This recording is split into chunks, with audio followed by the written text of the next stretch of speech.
Entonces tenemos la enorme suerte de tener aquí a Antoni Rodríguez Fornells, que es el experto en esto, es un investigador y crea, además está en VNeuro, ¿no? Si no entiendo mal, en la Universidad de Barcelona, y que además está haciendo experimentos muy interesantes, él nos lo explicará con la música y la curiosidad, ¿no?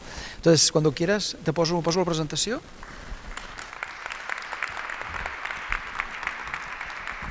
Gracias por la oportunidad. La verdad es que estoy disfrutando mucho y es un tema que me apasiona. Y bueno, coincido un poco con él que mucha parte de lo que vamos a ver en el futuro es cómo inyectar curiosidad o cómo usar la curiosidad como una droga, ¿no? Es decir, cuando ya no tenemos pastillas, tenemos todavía cultura y tenemos muchas otras cosas como influir, ¿no? No voy a incidir mucho sobre qué es la curiosidad porque como no lo sabemos tampoco es fácil, ¿de acuerdo? Y a veces es mejor trabajar con, bueno, pues como se trabajaba con el concepto de gravedad antes de que existiera, ¿no? La mayoría de gente pues diría que es una necesidad, una urgencia. En inglés usamos mucho la palabra drive, ¿no?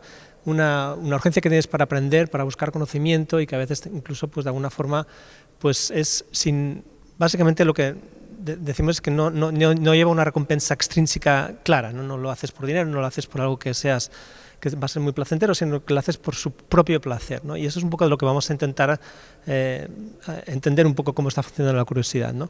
Sabemos que es muy importante para todo el desarrollo de la cultura de la información y de alguna forma pues que es uno de los aspectos más importantes en la vida de las personas, ¿no?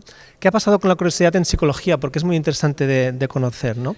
Rápidamente, el tema de curiosidad básicamente ha florecido los últimos 5 o 10 años, o sea, sobre todo en neurociencia, psicología, y hubo un momento importante en los años 60 con un investigador que era Berline, ¿no? Que hizo un libro muy interesante que es sobre la curiosidad, que es quizá el único libro que encuentras durante 30 años sobre curiosidad desde un punto de vista psicológico. Y lo trabajó sobre todo porque tenían un problema. Había mucho la tradición conductual, del comportamiento, de skinneriana, que conoceréis de la tradición de estudiar la psicología desde el punto de vista de la observación, y donde básicamente los animales o los humanos básicamente trabajábamos para encontrar recompensas y de alguna forma aprendíamos en función del refuerzo, ¿no? Externo, ¿no? Pero claro, se veían con un problema importante y es que los animales mostraban curiosidad cuando no buscaban un refuerzo, es decir, tenían comportamientos extraños, exploraban, jugaban, etc. Y esto suponía un problema dentro de la explicación de la psicología conductual, esta más skinneriana o conductista, con lo cual ciertos investigadores como Harlow, Berline y otros investigadores muy interesantes empezaron a trabajar con la idea de que los animales eran curiosos y por qué de alguna forma estaban exhibiendo ese tipo de anomalías dentro de lo que sería el comportamiento animal, ¿no? De alguna forma, por algún motivo, la curiosidad es un concepto muy complicado en psicología porque está entre la cognición y la emoción, y esto lo vamos a ver todo el rato, ¿no? Básicamente es algo que te genera un sentimiento, pero tienes una dirección cognitiva, es decir, estás buscando algo, estás buscando conocimiento, con lo cual es un concepto, como si dijéramos, es como motivación cargada de emoción a la vez, ¿no? Con lo cual es un poco extraño, no es simplemente una emoción, es algo que dirige la cognición y lo podríamos llamar como que es básicamente una cognición cargada de algo pues, afectivo, ¿no? Entonces, como la psicología se derivó mucho para el estudio de la cognición fría, lo que decíamos sin emoción, ¿no? Durante 30 años este concepto queda un poco marginado, hasta que de alguna forma los últimos 10 años, por ejemplo, han visto un resurgir que coincide con todos los libros que están saliendo ahora en el mercado más de divulgación, que son el resultado de estas investigaciones sobre curiosidad. Es decir, que es un concepto que ha entrado de nuevo y es muy importante, ¿no? Yo solo quería decir, algunas de las preguntas que Berline planteaba en el 60 todavía no están resueltas, ¿no? Una de las preguntas, por ejemplo, es ¿por qué los humanos dedicamos tanto tiempo a la curiosidad, a buscar información que en principio no es relevante? ¿Por qué le dedicamos tanto esfuerzo? Yo creo que hay que resaltar una cosa, y es que la curiosidad requiere un coste, y ese coste lo pagas sacrificando tiempo, dinero, etc., ¿no? Y es muy interesante porque a veces dices que eres curioso, pero no hay un coste detrás, ¿de acuerdo? Y esto es un concepto interesante. Esta idea todavía no está resuelta. ¿Por qué lo hacemos? Pues es una de las grandes preguntas, ¿no? Pero también es muy interesante lo que comentaba, ¿no? De por qué a algunas personas se les despierta la curiosidad por un tema y a otras no, ¿no? Es decir, por qué unos son muy curiosos con la música, otros con la ciencia, etc., ¿no? Que despierta esta curiosidad sigue siendo pues, un misterio. Luego sigue siendo un misterio esta asociación que todo el mundo hace por defecto, ¿no? La curiosidad es importante para el aprendizaje, ¿lo es o no, ¿no? Y Berline en el 78 dejó un libro medio escrito sobre curiosidad y aprendizaje donde no sigue estando claro, ¿no? A veces vemos comportamientos en la sociedad de hoy muy curiosos, pero no sabemos si llegan a un aprendizaje, con lo cual uno se puede cuestionar si esta relación es tan clara o básicamente lo que hemos conseguido es que la cultura o los artefactos que creamos exploten la curiosidad que tenemos, que en principio estaba destinada a otra cosa, ¿no? Esta es un poco la el mensaje que voy a articular, ¿no? La curiosidad como concepto estaría englobada en lo que en neurociencia llamaríamos information seeking activities, ¿no? Que son las actividades que están dirigidas a buscar información, ¿no? No siempre todas las actividades en las que nos vemos implicados para buscar información requieren de alguna forma de curiosidad, es decir, algunas veces buscamos información porque es importante para nosotros, ¿no? Pues para aprobar un examen tú decides estudiar, pero no lo haces por su intrínseco valor o porque de alguna forma te produciría un placer, ¿no? Con lo cual es interesante distinguir entre la información, las actividades de información, de búsqueda de información instrumental, es decir, que conllevan un refuerzo externo que tú lo buscas y por tanto pues inviertes un tiempo en eso porque tiene un refuerzo posterior. Y la curiosidad sería entre las que están clasificadas como no instrumentales, ¿no? Es decir, que las hacemos sin un refuerzo claro, o bueno, pues porque de alguna forma el refuerzo se supone que es inherente a nuestra forma de ser, porque nos gusta, etc. Entonces, de alguna forma, aceptamos que la curiosidad, en principio, es una actividad no instrumental, es decir, que la haces sin una recompensa a largo plazo o a corto plazo, etc., ¿no? Esto es un poco difícil de ver y seguramente mucha gente estará pensando que hay actividades que incluso, por ejemplo, uno podría decir, bueno, un gran directivo de una empresa trabaja a largo plazo, con lo cual toda su curiosidad y sus actividades de buscar información son instrumentales, en el sentido que tienen un objetivo muy claro. Pero seguramente si lo analizas fríamente verás que no, que hay muchas partes de las actividades que hacemos que algunas veces son instrumentales, algunas veces no son tan instrumentales, igual a esta persona le gusta mucho lo que está haciendo, por ejemplo, con lo cual definir estas cosas así tampoco parece que sea el más fácil del mundo, ¿no? Sí que quería incidir en un poco el origen del concepto de curiosidad de Berlin, porque hablaba mucho de que la curiosidad era algo que estaba asociado a nuestra capacidad de regulación de la estimulación, es decir, que algo nos estimula, nos ayuda a regular nuestro estado activacional, ¿no? Entonces, hablaba sobre todo de dos conceptos, o dos formas de clasificar la curiosidad. Una sería dividir la curiosidad entre específica y dispersa, o diversa. La específica sería cuando las personas tienen una curiosidad muy concreta en algo, es decir, se focalizan en algo y buscan información y trabajan, pues, por ejemplo, cuando solucionas un problema, cuando te aparece un problema y lo quieres solucionar, etc., ¿no? La diversa sería aquellos estados de curiosidad que aparecen más relacionados con el aburrimiento, por ejemplo, cuando la persona está baja de estimulación, por ejemplo, entonces intenta, pues, por ejemplo, buscar estimulación que le ayude a compensar. Cuando entra en actividades exploratorias, de búsqueda de información, etcétera, empiezas a jugar, etcétera. Pero de alguna forma esta curiosidad diversa es interesante porque muchas veces la vemos, ¿no? Es decir, vemos a mucha gente que es curiosa, pero es una curiosidad pues quizá no focalizada, ¿no? Entonces también tenemos que pensar que igual esta es la forma de explotar que tenemos mejor la curiosidad desde el punto de vista de los media, por ejemplo, ¿no? Cómo explotar y ganar terreno para esto, ¿no? Yo creo que es muy importante también, y lo voy a decir ahora, es decir, hay un interface aquí que es entre curiosidad e interés, cómo de la curiosidad aparece el interés, ¿no? Porque normalmente consideramos que la curiosidad es más etérea y el interés es a largo plazo, con lo cual la curiosidad específica seguramente tiene implicaciones mucho más importantes para desarrollar intereses que son los que tú cultivas a lo largo de la vida, ¿no? La otra clasificación que para él era muy interesante era la diferencia entre perceptual curiosity, curiosidad perceptual o curiosidad epistémica, ¿no?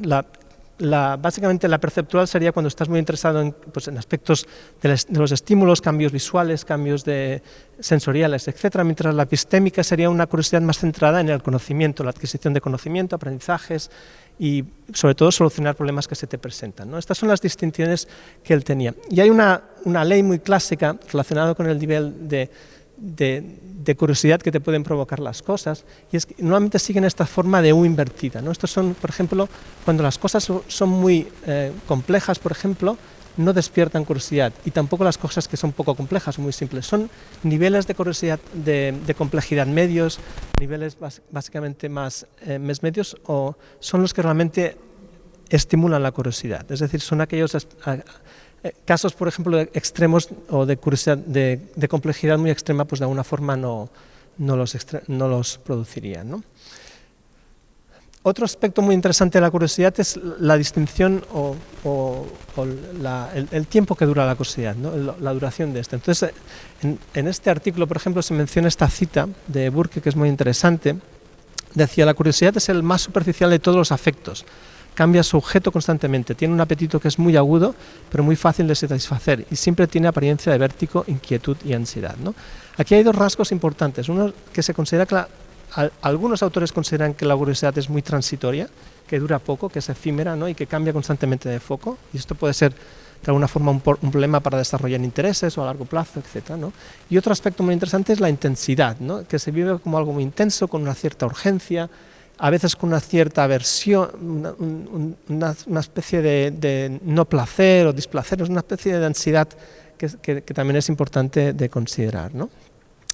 Esta es otra forma de clasificar. Otra de las teorías importantes de la ansiedad, de la curiosidad, y se produce ya al cabo de 30 años del primer ciclo de investigaciones de estos autores, es cuando aparece esta revisión, que es muy importante, en 1994, sobre el concepto de curiosidad, que intenta aglutinar desde las perspectivas más filosóficas hasta psicológicas, e intenta dar una explicación más global. Entonces, George Loewenstein propone aquí que básicamente él cree que la motivación es una especie de sentimiento que está asociado al deseo de alguna forma de llenar los vacíos de conocimiento, ¿no?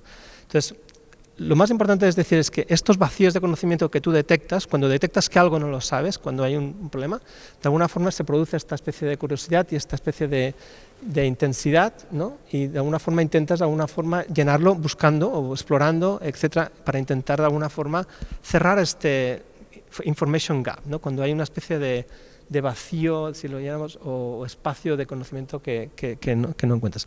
Hay un aspecto importante aquí, que además lo mencionaba antes Alphonse, y es el tema del conocimiento. Yo solo puedo detectar que hay un fallo de conocimiento, que hay una especie de vacío, una information gap, cuando tengo parcialmente algo de conocimiento.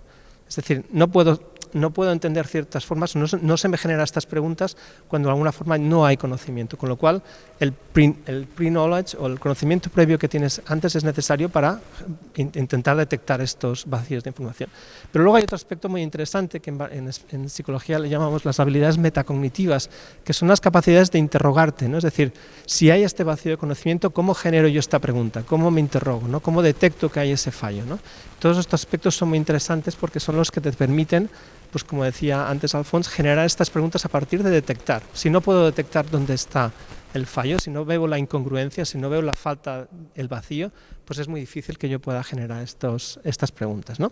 Luego hay otro aspecto muy interesante de la teoría, y es que de alguna forma la teoría de Loewenstein predice que en la medida que tú generas este sentimiento, esta motivación para poder resolver este information gap, ¿no? Cuando lo haces se genera un proceso de satisfacción, o tú básicamente tienes como una especie de recompensa o satisfacción y te quedas como más tranquilo, etc., ¿no? Pero también es verdad que pasaría lo contrario, que si no solucionas este proceso, si no solucionas este information gap, si no consigues información, también te quedas como un estado de displacer o de pues, malestar, etc., y por tanto a veces esto incluso incita mucha más curiosidad, porque de alguna forma no has podido satisfacer este gap o este information gap que habías detectado. Digamos que esta teoría es la que más recoge casi todas las perspectivas y que muchos autores han estado trabajando, pero sigue sin explicar muchos aspectos, porque tenemos curiosidad por cosas que no estamos nada interesados, pero seguimos curiosos, hay curiosidades mórbidas, hay muchas veces entramos en procesos de búsqueda de información que no tienen ninguna long-term effect, que no está asociado a detección de information gaps, etc. Con lo cual es difícil de explicar todos los comportamientos que vemos, ¿no? Luego hay bastantes teorías que están saliendo recientemente, por ejemplo, algunas teorías muy interesantes sobre, por ejemplo, que esta sensación que queremos saber cosas, por ejemplo, no siempre, aunque tú tengas la sensación de que quieres solucionar algo, tienes curiosidad, a veces decides no buscar información. Es lo que se llamaría information avoidance. A veces evitamos determinadas informaciones y veremos que esto está asociado sobre todo a casos donde de alguna forma predices que la solución o la información que vas a recibir es negativa para tu vida, etc. Con lo cual no siempre que eres curioso entras en procesos de búsqueda de información, ¿de acuerdo? Otra teoría muy interesante es de dos autores, de Charter y Loewenstein también, que hablan un poco de que la curiosidad es un proceso de dar sentido a las cosas. Es decir, que básicamente una persona se muestra curiosa cuando tiene que de alguna forma pues, dar sentido a las cosas o intentar de alguna forma que algunas incongruencias que detecta pues, de alguna forma se puedan solucionar, ¿no? Y esto coincide muy bien con la idea que voy a presentar después de William James, que hablaba de la curiosidad como un impulso hacia crear una cognición mejor, hacia pensar mejor, hacia intentar crear modelos del mundo, que en el fondo lo que hacemos nosotros es crear modelos de la realidad internos que podemos manipular y que podemos de alguna forma usarlos, ¿no?, para adaptarnos mejor al ambiente. De alguna forma la curiosidad se habría creado como un drive, como una fuerza motivacional que nos empuja a intentar mejorar nuestra cognición, a intentar entender mejor el mundo, ¿no? Y esto también cuadra con la idea del informational gap, ¿no?, de que tenemos gaps de información y que tenemos que mejorarlos, etc., ¿no? Y esto es un poco nuevas teorías. También hay una teoría muy interesante sobre cómo la motivación, cómo la curiosidad es una especie de señal que capta la atención y te permite centrarte en algo del ambiente que sea importante. Es decir, es algo que motivacionalmente refocaliza tu atención y tú te vas a prestar atención en aspectos que son relevantes para ti en este caso, ¿no? Voy a intentar entender por eso, y lo que voy a presentar ahora es más a nivel evolutivo, ¿no? Uno pensaría, ¿por qué nuestro sistema nervioso favorece la información? Porque es lo que hacemos. En el fondo, cualquier actividad que hacemos enfocada hacia la curiosidad es para buscar información. Pero uno tendría que pensar, ¿por qué la evolución ha producido que estas information seeking activities, actividades de buscar información, sean tan valoradas, ¿no? Todos sabemos que la información es muy valiosa. También sabemos que a veces no la queremos adquirir, pero de alguna forma una de las preguntas sería si hasta qué punto la curiosidad es una motivación de fondo que nos va a servir para aprender, ¿no? Y por qué aprender, ¿no? Voy a intentar tratar de explicar cómo lo veo, ¿no? Yo creo que hay dos momentos claves aquí en el proceso de la búsqueda de información, o cuando se activa este drive para explorar, este drive para buscar información, la curiosidad. Y lo he puesto aquí con las dos informaciones de Vicky Vikingo porque es de mi generación y me acuerdo mucho como estos moments, ¿no? Y luego el placer que experimentaba, ¿no? Yo creo que resume muy bien esta interacción entre cómo generas preguntas, cómo se genera este estado de un poco aversivo, un poco de falta de puzzlement, ¿no?, en inglés, como está. De hecho, Lowenstein y otras personas creen que el estado cuando se preguntan, cuando uno detecta estos estados de curiosidad, básicamente algunas personas creen que es aversivo, en el sentido de que es un poco displacentero y uno va a tener tendencia a buscar una solución para, de alguna forma, pues para calmar esos estados más aversivos. De alguna forma, no todo el mundo piensa estas cosas, pero es una idea interesante, ¿no? Es una idea de que durante estos momentos tú estás centrado en algo, un problema que es muy concreto, y luego tienes lo que llamamos en psicología, que es muy bonito, the need of closure, ¿no? Que cognitivamente tienes que cerrar algo, ¿no? Tienes algo abierto en el cerebro y trabajas para de alguna forma cerrar esta cosa, cerrar esa cognición, ¿no? Entonces, esto suele ser pues un momento importante que lleva a una serie de actividades de búsqueda de información para resolver el problema, y al final hay unos procesos de satisfacción, etcétera, ¿no? Y esto es lo que vamos a interesar. Si pensamos en la primera parte, cuando entran estos estados de la pregunta, ¿no? Yo creo que aquí es importante ver que uno de los aspectos más importantes en la vida de los niños, por ejemplo, o nosotros, es que somos la única especie que tiene que adquirir un conocimiento brutal, y en muy poco tiempo, y encima hemos generado un artefacto que se llama educación para que podamos filtrar toda esta información para que los niños lo adquieran más rápido. Con lo cual, no sé si podrías llegar a pensar un niño que no mostrara este drive, este impulso de buscar información, de jugar, de hacer juego simbólico, etc., ¿no? Todo esto es lo que de alguna forma sería el tiempo que tienen los niños para crear en su mente pues, una representación de la realidad y poder manipularla. Es decir, necesitamos tener esta fuerza para que de alguna forma los niños puedan crear un modelo de la vida, o unos modelos con los cuales puedan manipular, puedan pensar y puedan generar hipótesis, predecir, etc., ¿no? Y todo este proceso tiene que estar unido de alguna forma a algo que genera esta fuerza, ¿no? Entonces yo creo que hasta cierto punto gran parte de los factores del informational gap, la detección de estos momentos donde necesitas buscar más información, se produce cuando tu modelo falla, tú generas unas predicciones y ves algunas cosas como una sorpresa. Algo no ha ido como yo esperaba, algo ha violado unas expectativas, hay algo que es nuevo que no entiendo, y esto es lo que genera que tú empieces a revisar tus propios modelos mentales y de alguna forma puedas mejorar tu cognición, ¿no? Esto es un poco la idea, ¿no?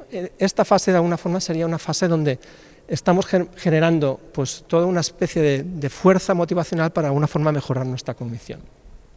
Y luego tendrías el momento más de la satisfacción.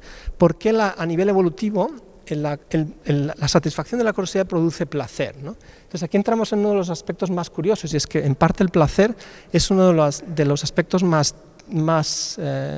uno de los trucos más importantes de la evolución, ¿no?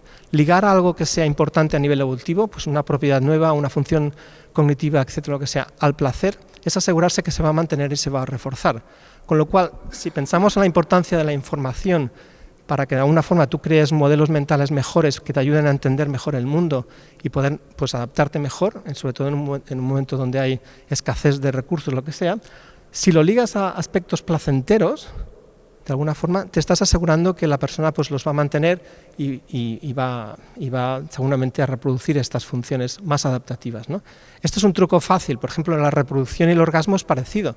Tú ligas una función que es muy importante para el humano, la reproducción, con aspectos satisfactorios. Luego puede estar desligada, pero inicialmente a nivel evolutivo tienes tendencia a generar estos links, ¿no? estos aspectos, ¿no? Sabemos que de alguna forma la recompensa se produce por varios neurotransmisores, pero uno de ellos muy importante es la dopamina. Y aquí lo que tenéis es el circuito de recompensa del cerebro, que básicamente es muy importante. Aquí son los núcleos, el área tegmental ventral es en el cerebro medio, que son los núcleos de las células dopaminérgicas, que proyectan sobre todo a una parte que es el centro de la recompensa del cerebro, que se llama el nucleus accumbens o el estriado ventral, que es esta pequeña estructura de aquí en los ganglios basales, ¿de acuerdo? Y luego estos proyectan sobre todo a las otras frontales, ¿no? Lo que os quería enseñar, por ejemplo, que es cómo se activan, por ejemplo, algunas regiones, como estas regiones de lo que llamamos el núcleus accumbens o lo que sería el centro de recompensa, por ejemplo, cuando las personas están escuchando música que les está gustando, por ejemplo, o cuando, por ejemplo, las personas están decidiendo, sobre todo, si una música es placentera o no, ¿no? Entonces, os quería enseñar esto porque se habla mucho de la dopamina y el placer, pero muchas veces nadie entiende bien lo que pasa. Este es un experimento muy importante de Schulz, de Wolfram Schulz, donde se ve de alguna forma cómo responde la dopamina al placer en el tiempo. Este simplemente es un experimento con monos. Se les estaba haciendo un registro intracortical de las neuronas en esta zona que os decía, las células dopaminérgicas, y lo que veis aquí, por ejemplo, es la respuesta de las neuronas cuando al mono se le da una recompensa. Por ejemplo, es un zumo de fruta, y veis que de alguna forma descargan mucho después de la recompensa, ¿no?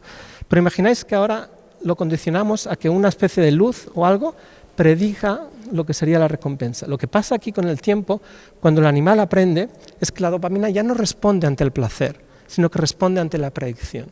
Esto es muy bonito porque lo que veis aquí es que el cerebro desplaza en el tiempo la respuesta dopaminérgica, con lo cual lo que tenemos aquí es que cuando tú ves algo que predice algo importante, de alguna forma se te activa estas neuronas dopaminérgicas, con lo cual a partir de aquí lo que vemos es que la dopamina es es algo que nuestro cerebro tiene como para enseñarnos lo que tiene valor, ¿de acuerdo? A nivel evolutivo podría ser comida, etcétera. A nivel más de información podría ser igual a información, ¿no?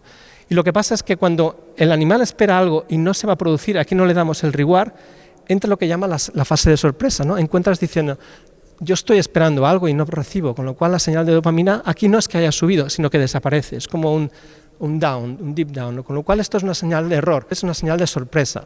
La sorpresa es lo que va a elicitar la curiosidad, porque el animal tiene que cambiar su modelo, algo deja de funcionar. Yo antes sabía que la luz roja me daba comida y ahora no me la da, ¿de acuerdo? Y este es el proceso donde entras, donde hay una violación de la expectativa y tienes que volver a reaprender, ¿no? Entonces, a nivel de robots, por ejemplo, y curiosidad, se está trabajando mucho porque yo creo que lo que podría llegar a pasar en un mundo de ciencia ficción es que un robot fuera curioso, y eso es lo que no va a ser difícil que pase, pero mucha gente en AI o en IA está trabajando para que esto pase, ¿no?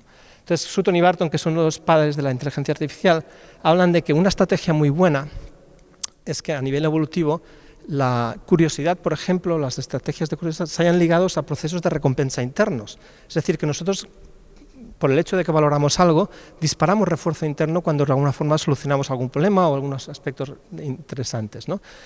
Y vuelve a enfatizar la idea de que estos mecanismos de recompensa interno que podemos manipular gracias a la dopamina son los que de alguna forma aseguran que esta capacidad para seguir explorando el ambiente sea muy importante.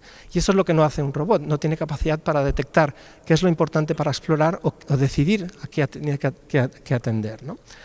Aquí entro un poco en la idea de por qué la información la ha valorado tanto la evolución, ¿no? Seguramente aquí entramos en la idea de que del dilema este que habréis oído muchas veces de explorar, explotar, ¿no? Es decir, que tenemos que explorar para adquirir más conocimiento, pero a la vez queremos explotar porque queremos hacer cosas que nos gustan mucho, ¿no? Este es uno de los dilemas típicos de si uno tiene que explorar o tiene que explotar. Entonces, lo que aquí presento es un experimento clave que se hizo en 2009 para entender un poco el valor de la información, cuando de alguna forma los animales están tratando de información. Porque esto es un experimento que se hace en animales, y fue en el 2009, y fue muy radical en el sentido que se vio por primera vez cómo los animales, primero, si se les daba la posibilidad de revelar información antes de recibir el zumo de naranja, lo que sea, la mayoría de ellos escogían esta información. Entonces uno diría, ¿por qué un animal tiene que escoger ver antes de tiempo? Por ejemplo, si le van a dar una recompensa, tampoco se la van a dar en este momento. Y entonces es como poner otra vez en evidencia que tanto los humanos como los animales hay algo que nuestro sistema nervioso trabaja de forma privilegiada para conseguir información. En este caso, la mayoría de animales optaban en una condición por revelar la información, aunque no supusiera nada para ellos. Querían saber la información antes de producir la recompensa. Y no solo eso, las neuronas dopaminérgicas que responden al placer respondían ante la posibilidad de información.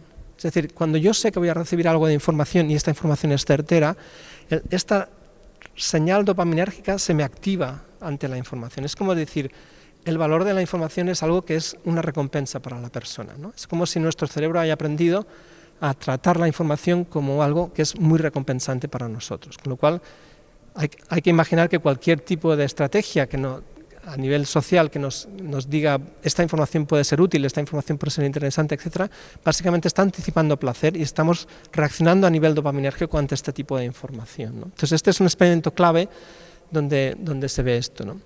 A nivel de humanos, el primer experimento que se hizo de curiosidad no hace mucho que se ha hecho, de hecho es del 2014, o sea, estamos hablando de que mucha de la investigación que estamos hablando es muy reciente, ¿no? Aquí trabajan con una curiosidad que, bueno, algunos podrían decir que es interesante, otros no. Trabajan con un paradigma que es generar respuestas del trivia. Entonces le preguntas a la persona al principio de la tarea si está interesado en saber, por ejemplo, quién fue el presidente de Estados Unidos en tal época. Entonces ellos dicen, soy curioso o no, de una escala de 1 a 6, ¿no? Y luego en el escáner, cuando están haciendo la prueba, se les va a poner las preguntas asociadas a estas preguntas que ellos consideran interesantes o no, ¿no? Y lo que es más bonito aquí, resumiéndolo, esto es otra vez la zona del placer, ¿no? Y esto es el rating de curiosidad de la persona.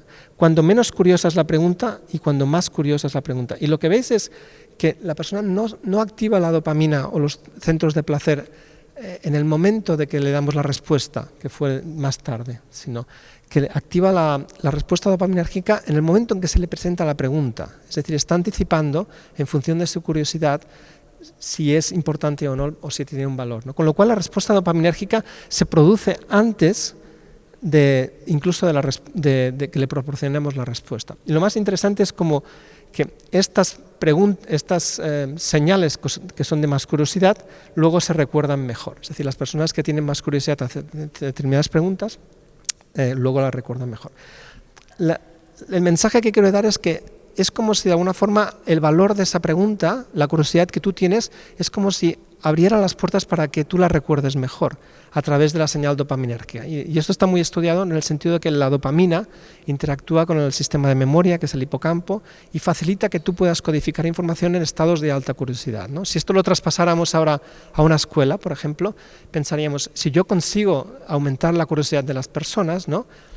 De alguna forma, es como si estuviera abriendo las puertas de mi cerebro para que se pueda codificar cosas nuevas, aunque no sean lo que yo había esperado, con mucha más intensidad de las personas. Es decir, aquí vemos de nuevo la gran relación que hay entre curiosidad, memoria y placer, ¿no? Es decir, usamos estos sistemas de placer para facilitar de alguna forma el aprendizaje y la memoria posterior, ¿no? Este es uno de los experimentos más curiosos. Este es otro experimento interesante que muestra lo que a veces llamamos el efecto ostrich, ¿no? de esconderse de la información. Es decir, que aunque digamos que la información siempre es importante, de alguna forma, uno podría decir que en algunos casos algunas personas no queremos información, y lo vemos mucho hoy en día con la polarización de las opiniones. Algunas personas no acceden a determinada información, con lo cual nuestro cerebro no está reaccionando como se esperaría, en el sentido de que cualquier información debería ser positiva para el cerebro, ¿no? Entonces, este fenómeno aquí lo vemos es muy interesante, y un experimento reciente demostró básicamente que es verdad, que a nivel cerebral, pues si la información que tú predices es negativa, no la vas a querer, con lo cual evitas información o haces lo que llamamos information avoidance en algunos casos, y no siempre estás preparado para recibir información, ¿no? Quizá me quedaría aquí para resumir, aunque quería presentar algunas actividades que hemos estado haciendo. Yo creo que... Sí, pues vale. Esto es un poco el resumen que quería hacer, pero podemos pasar a uno. Hemos hecho recientemente 2 actividades para intentar investigar cómo se puede activar la curiosidad, ¿no? en ambientes ecológicos, básicamente en 2 conciertos. Uno lo hicimos en el Sonar, hace un año, por ejemplo, donde usamos un concierto donde iba la gente, unas 200 personas. Había una DJ, que fue Alicia Carrera, que escogió una serie de temas, y pudimos ver un poco cómo la curiosidad aparecía en estos casos. Y el otro experimento es el que hicimos la semana pasada en Milán, en la Orquesta Sinfónica de Milán, con unas 1.200 personas, que os lo voy a presentar muy rápidamente porque no hay mucho tiempo, pero bueno, yo creo que es muy interesante. Fuimos al auditorio de Milán, y entonces el objetivo de este experimento era sobre todo ver... La música tiene algo muy importante, y que es temporal, es decir, no es como una pregunta con el trivia, ¿me interesa esto o no? Sino que la música tiene un aspecto muy determinado, que es que evoluciona con el tiempo, tu curiosidad va cambiando y tu placer va cambiando. Con lo cual, una gran pregunta que nos ha estudiado es ¿qué es primero? Si se genera la curiosidad, si genera el placer, etc. Con lo cual intentamos generar un experimento con estas 1.200 personas. Era una especie de evento pedagógico que se hizo en Milán. Primero las personas escucharon una canción nueva, que era una canción de Arvo Pärt, una canción de minimalista, que la mayoría de gente no conocía, una canción que fue muy interesante porque cambió muchas cosas en un momento determinado de la historia de la música, ¿no? Durante este tiempo las personas están constantemente puntuando sobre placer o curiosidad. Había la posibilidad de hacer las 2 cosas, ¿no? Es decir, pues unas 300 personas puntuaban siempre el placer que estaban sintiendo a lo largo del tiempo, y unas 300 personas estaban puntuando sobre la curiosidad que les parecía que estaba produciéndose en ellos, ¿no? Luego hubo un evento pedagógico, había un neurocientífico que explicaba la neurociencia y la música y lo que queríamos que estaba pasando, y había el director de la orquesta, Javis, que era una persona que hizo una explicación brutal de la estructura de la canción. La idea es un poco ver, aquí teníamos placer, curiosidad, ver qué pasaba cuando les dábamos información neurocientífica y también de la estructura de la música cuando le produces información, y luego ver cómo cambiaba todo esto, ¿no? Y al día siguiente les volvíamos a hacer un test de memoria, etcétera, para ver cómo lo recordaban. Pero lo que quiero ver, esto es un poco la estructura del concierto. Esto fue el concierto que hizo los 11 primeros minutos y al final de la canción, y un poco el número de personas que fueron cayendo porque hubo problemas técnicos que tuvimos que solucionar, y al final tenemos unos ratings de 700, 800 personas, ¿no? Lo más bonito es, yendo al grano, es ver un poco qué pasó, ¿no? Por ejemplo, esta es la gráfica que a mí me gusta, porque esta es la curiosidad a lo largo del tiempo de la canción. La canción duraba unos 12 minutos aproximadamente, y aquí veis cómo la curiosidad empieza muy alta, ¿vale? Y cómo el placer va evolucionando con el tiempo. De hecho, si os fijáis, tiene como una especie de oscilación el placer comparado con la curiosidad, que se mantiene. Y hay un punto determinado, por ejemplo, que de alguna forma el placer también crece mucho. Y bueno, entonces, esto es la primera vez que lo oyen, pero si os fijáis, aquí tenéis las medidas de curiosidad antes y después de escuchar todo el evento pedagógico, las explicaciones, ¿no? Aquí tenéis de alguna forma curiosidad antes y después, y aquí tenéis placer antes y después. Si os fijáis, el placer era menor que la curiosidad, pero después de de tener la información del director y del neurocientífico, inmediatamente el placer aumenta, ¿no? Con lo cual esto es una evidencia muy clara de cómo de alguna forma la información genera que las personas vuelvan a escuchar esto y lo vuelvan a escuchar con otros ojos. Y hay una serie de cosas que os quería ver, porque cuando les pedimos un rating cualitativo de lo que opinaban de todo esto, ¿no? Y hay algunos días que de alguna forma, a la gente le gustó mucho, de 1 a 7, pues el evento tenía casi un 5,8 de satisfacción al final, pero muchas de ellas hablan de esto, ¿no? De cómo de alguna forma el poder entender las cosas te cambia la forma en que lo vas a escuchar, cómo el placer aumentaba claramente y cómo de alguna forma pudieron incluso experimentar mucho placer después de la explicación, ¿no? Entonces, bueno, hay muchos comentarios muy interesantes sobre esta idea de la transición entre placer y curiosidad, ¿no? Esta idea tan bonita de que no todo aunque tengas mucha curiosidad, no todo se transforma en placer y no todo el placer se transforma en curiosidad a la vez, ¿no? Porque a lo largo de la música pues eso va interaccionando constantemente. Hay algunos también que dicen la importancia de hacer estos eventos, por ejemplo, en adolescentes o en niños, porque a veces se escucha la música y no la explicas, ¿no? Por ejemplo, esto te ayuda mucho a entender las cosas y a generar curiosidad nueva, ¿no? Y bueno, esto es un poco el resumen de lo que quería explicar. No sé si...